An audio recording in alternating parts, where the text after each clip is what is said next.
From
me,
1 through 4.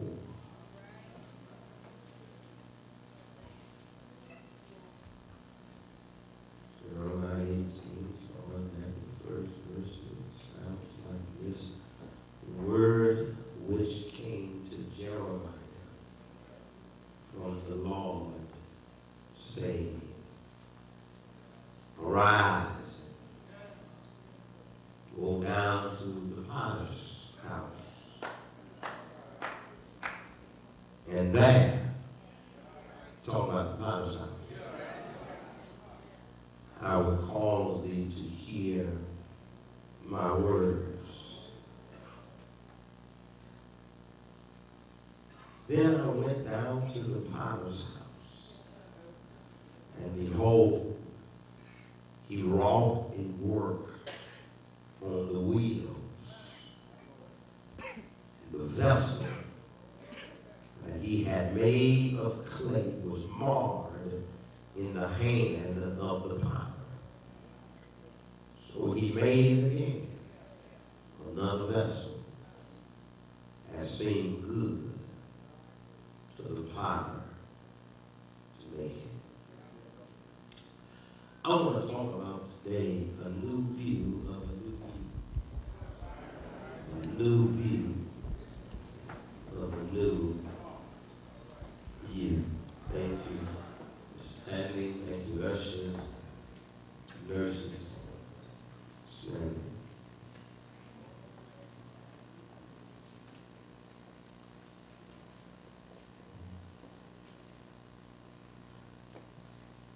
All of us, believers as well as non-believers, could stand an extreme makeover.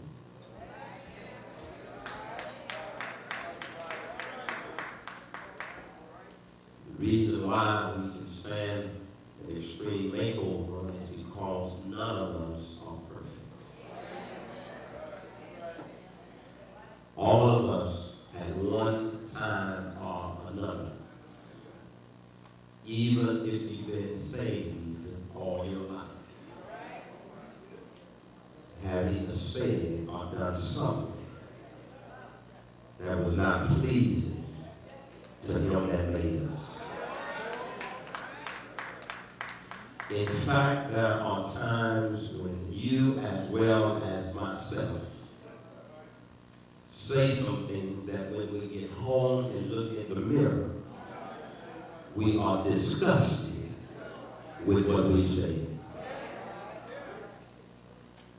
In order to have a new view of a new you, one must actually know what the view really is. The word view is defined as an instance of seeing or beholding. For few, even in the case of our text, is a visual inspection of who we really are. The view is not just looking out as I look around the church, all the way around the choir stand, and accumulate people that are looking and reading and writing, that have sung out of their souls, that have been happy already. We can view that. But the view that we're talking about today is self-inspection of who we really are on the inside. I'm looking at us, you're looking at me, and all of us look good. We're dressed in, dressed handsome. Ladies are looking gorgeous, looking beautiful, looking nice. And even some go so far as what I tell my world famous chocolate, you look kind of fine today. But not that view, but an inspection of what's on the inside. A view is even observing after inspecting and having my own opinion of what I need to get rid of. Because all of us have some stuff that we need to get rid of. And every child of God, every non-believer, we have some things in in our lives, some things in our hearts or our minds that we need to get rid of. In fact, Sister Latham, it's so prevalent, and we know that there's some stuff we need to get rid of. That's why we keep coming back to the hospital. People don't go to the hospital when they're well. But Sister Black folk go to the hospital when they're sick. Church is a hospital for sinners and sinners saved by grace. And the reason why I park myself at the hospital is because I'm sick and I need some medicine. It just so happened that this medicine that I need, Sister Levine, is not medicine from the counter, not medicine from the pharmacist, but it's spiritual medicine for my soul. Every now and then, to understand what kind of medicine I need, I have to do a new view of a new you. I thought about this view. This view suggests to me today that in order for me to have a new view, it means I've had an old view. You remember when we came and the old sages used to say, I looked at my hands, and my hands looked new. I looked at my feet, and they did too. I don't have the same walk. I have a new walk, and I have a new talk. In other words, Sister Howard, it was a new view of a new you. And think of not when one becomes saved, blood-bought, and understand who God really is, you don't have to carry a Bible being the ghetto blaster or a cross being a speaker. Folk can see when you change. The change is not from the outside, but the change is from the inside. And to understand that the new view can't be like the old view unless you don't get the same old results. And if the results are to change, the new view has to change. But in order to see the new view from the forward, you have to understand that the new view has to be a new view. I saw this because the new view is defined as a change. And the change is normally for the better. And when you have a new view, it also allows us to understand that we are coming into the knowledge of Christ. I wish I had somebody that's about my age that knows that we've been in church a long time, but seriously, it's been the last 20 years that we really know who God really was. I don't care if we sung in the Taylor Top or the Usher Board, your daddy was a preacher, your mama was a mission sister, you were in church every Sunday, BTU, Sunday school, choir rehearsal, Easter program, Christmas program. If the truth be told, in the last 20 years is when you really found out who Jesus really was. I don't care what your grandmama told you, I don't care if mama prayed for you. If the truth be told, you were just like me, you were singing in the choir, listening to the melody, but now you listen to the lyrics because we understand something now, that Jesus is real, and if we don't see the new view of the new you, Jesus hasn't changed us. I wish I had some old sage here today. And you know that you didn't come to church, but you didn't come to church because of the country. You went on the first Sunday, so the first Sunday was the only Sunday you got holy. The rest of the Sundays you came to fellowship because you really didn't have nothing to do all week long, and you couldn't wait to sit by your friend at church. But now God has put a few things on us. Age of preference, step got shorter, walk got shorter, and now you understand that the only reason why you're here this morning, not by your goodness, not by your right, but because by the Spirit says the Lord, He walked with you, He talked with you, He gave you a brand new view of a new you.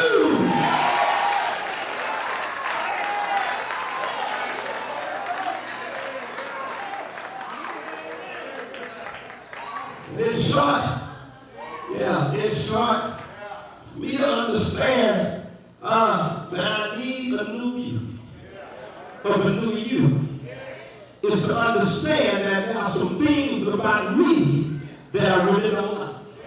Now watch this. Not only do I not like it, but I don't have to stand in the mirror to see it. Let me go ahead and say that again. See, some folks think the only time you get a view is when you're standing in the mirror. But I come out and tell you sometimes I don't have to stand in the mirror to know what part of me I don't like. There are some things about myself I don't like. That's why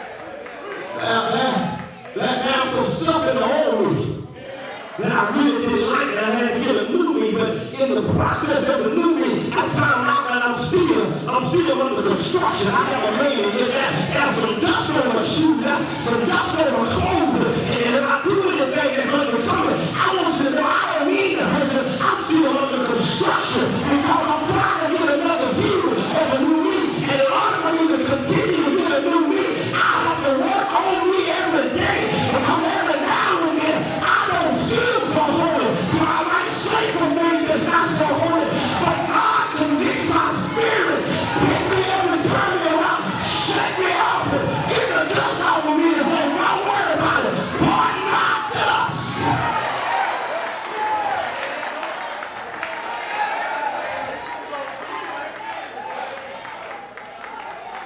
In other words, there are some flaws in me.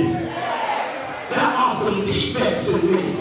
And even though you don't see it, I know I have some defects in me. Folk can look at us and think we have $1 million. I don't have $1 million, but I feel like I'm worth $1 million. And the reason why I feel like I'm worth $1 million is because I have a new view of me. And I don't care what you think I'm worth. You may not think I'm worth too much, but I come out and tell you, I think I'm worth $1 million right now. And that's just the starting point. I go ahead and tell you, you can't even buy me for what I think I'm worth. And the reason why I think that way is because my father is rich.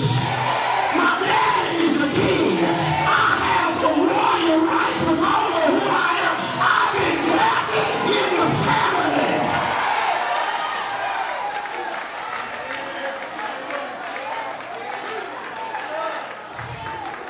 I'm in the family. I'm in the house. I can call on my father. And my father is so good, you don't have to see him offended.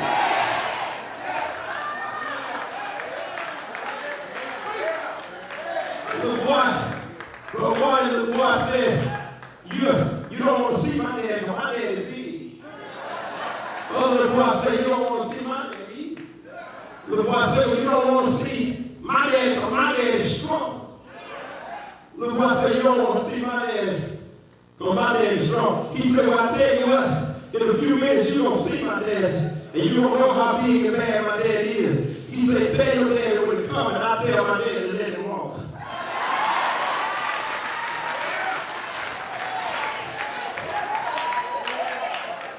You may have to move your daddy, but the daddy that I serve, you can't call him from anywhere because he's already everywhere. And when I get in trouble, I don't have to call him on the phone. I can call him wherever I am, and wherever I am, he will answer me.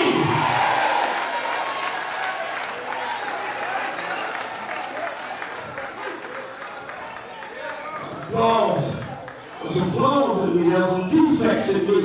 That's why I need a new view of a new you. Paul said in Romans 7:21, I'm paraphrasing, he said, even when I want to do good, there's always seemed like there's some evil around me. When I try to do the best I can, there's some negativity. When I think positive, somebody want me to be negative. When I'm more up, somebody want me to go down. When I'm more through, somebody want me to pop. But the scripture says, yeah, I walk through the valley, which means I'm not going to stay in the valley. In other words, to get from one mountain to another mountain, I have to go down in the valley to get to the next mountain. I come out and tell you, when you think of a new view of a new you, you don't know who really runs you.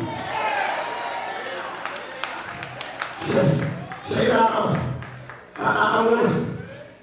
want to go ahead and say this. I want to say this to some of us while I move through the text and go to my seat. I want to say this. Some of us have to admit that we don't know how to talk to other people because we're really not happy with ourselves. The reason why I'm always cutting up somebody, telling you know how I am, always digging a ditch for somebody, always running out of mouth for somebody, because really, you're not happy with who you are.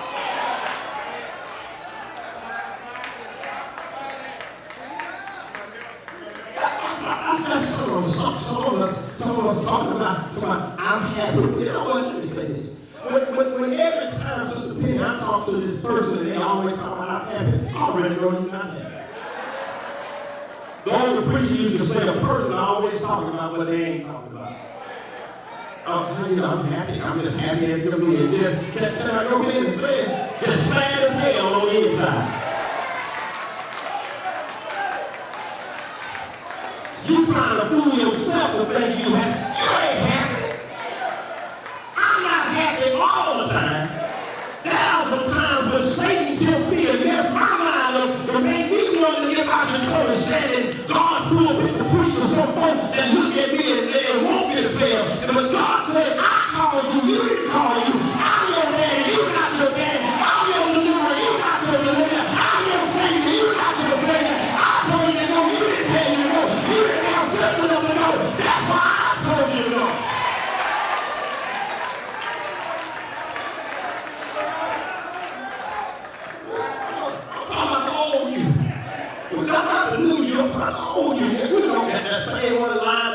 I don't need no man. I don't need no woman. Yes, you do, you just can't get one. And then if you get them, you can't keep them. That's why you don't have the one you had last year. All I need is Jesus, baby. Come on, stop telling that tale. Jesus can't do to you what I can do to you. I don't sit there and tell me, I don't need you. All I need is Jesus. Late in the midnight hour when you rub on my back, I'm going to tell you, rub on Jesus.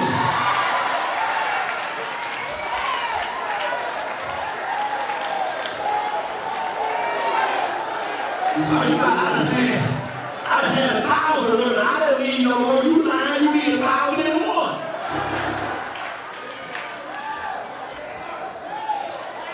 But the old you didn't know how to treat them. But the new you ought to know how to treat them. The old you didn't know how to keep them, but the new you ought to know how to keep them. Let me go ahead and talk about some of these folk that are unchurchy. Yeah, some that settle for anything and be miserable for the rest of your life. Talking about you got the man and you got the woman. All you have is the paper. Somebody else got the man and woman. Be careful when you can't keep it because you are so selfish, you are so smart, you are so low down, you lie so much, you keep up and be careful. God won't even bless you with what you need if you continue to mess as you keep up.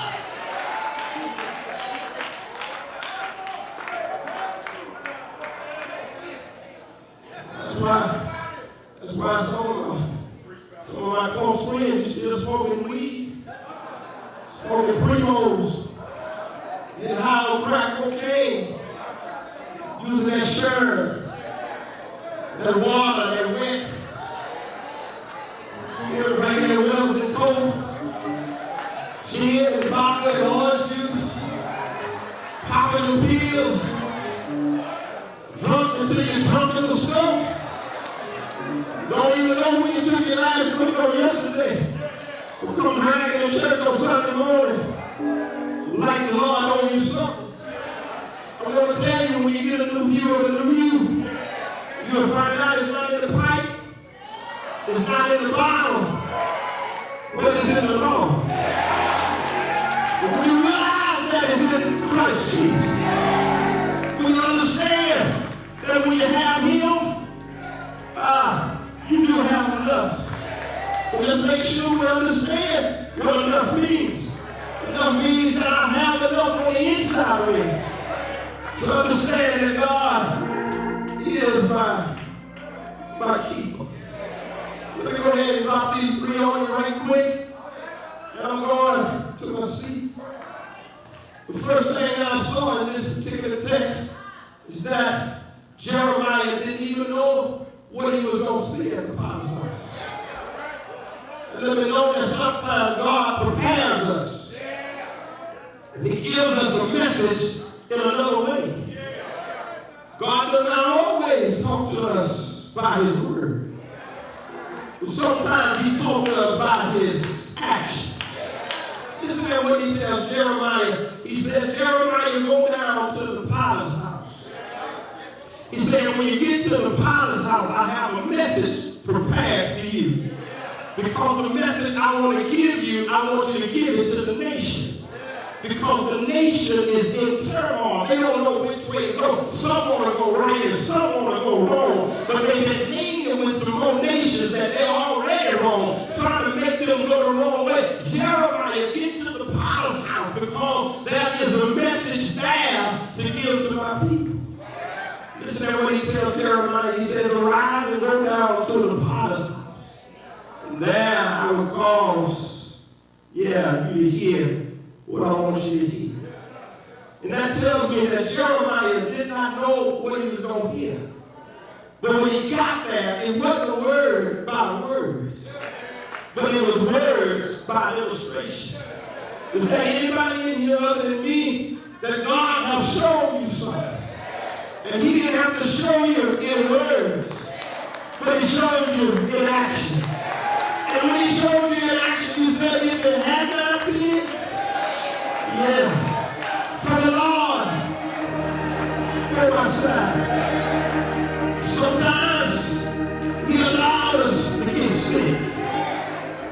And in the sick room, on our sick bed, he showed us some things that he never could have got across if we were well. So he shows us sometimes by action and not by words. Let me go ahead and tell you, not only that, but I looked at the text, and when I got to verse 3, check out Jeremiah. Jeremiah was a prophet. Jeremiah was a priest. Jeremiah was a pottery preacher. But even at the potter's house, he was looking at the pottery and did not see the defect that the potter saw. That's a good message for us right here today. And Sister Cousin David, sometimes nobody can see the defect but the potter. Check it out. In the potter's hand, he had a wheel, and they said he had a wheel, and he was working the wheel from the bottom. In order to work the wheel on the top, and in the midst of him working the wheel, Jeremiah was caught up in the wheels, because he said, I saw him working the wheels, but the defect was not in the wheel, the defect was in the pottery. And only the potter saw the defect. I'm talking to somebody here today, and you know you are a defect. You know you are a flaw. I come by to tell you, ain't nobody point out my defects like me, except for the potter. The potter saw the defect.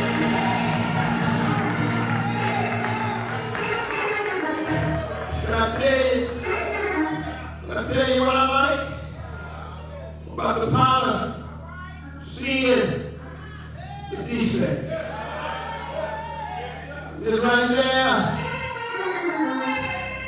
in the text that when the potter saw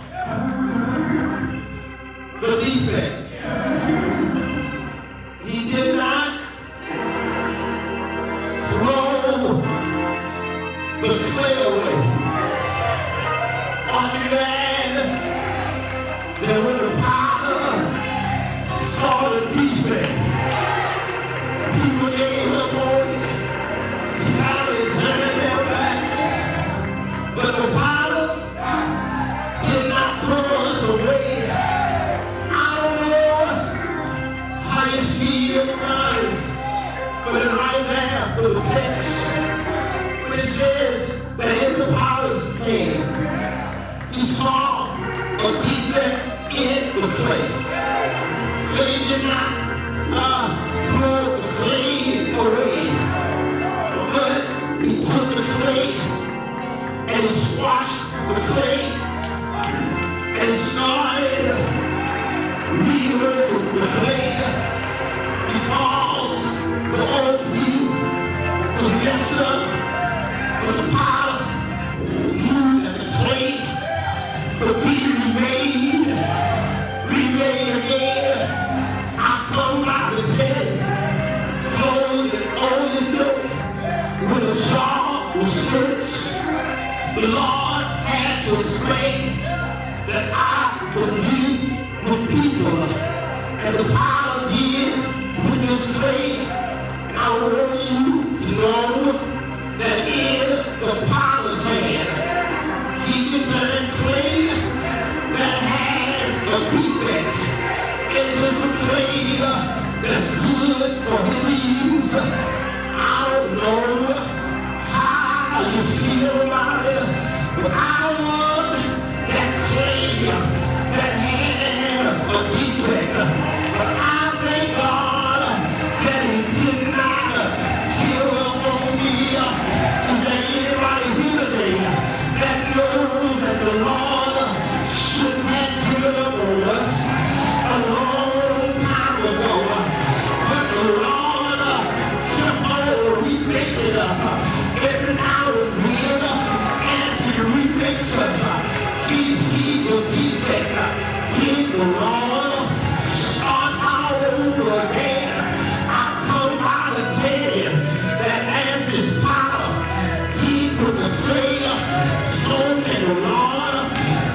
to dust. He took me up, brought me to some play, picked me up and turned me around. Is there anybody here today that knows that the Lord is working on you? That you're not made it, but He's still working on you. He's still using the wheel to make you and I a new view of a new you. I come by to tell you today, in order for you to have a new view, your mindset has to change. Let this mind be in you that was also in Christ Jesus. If you want a new view of a brand new you, create in me a brand new heart. I come by to tell you, I saw in my Bible that it says that a new you starts with your mind. And since it starts with your mind, the scripture says, be not conformed to this old world, but be ye transformed by the renewing of your mind. I heard the song say, I once was young, but now I'm old, but I never see the righteous forsaken or the seed begging bread. I got to tell you something. I used to come to church and go through the motions, but now I come to church to hear a word from the Lord. I used to come to church just to sing songs of praise.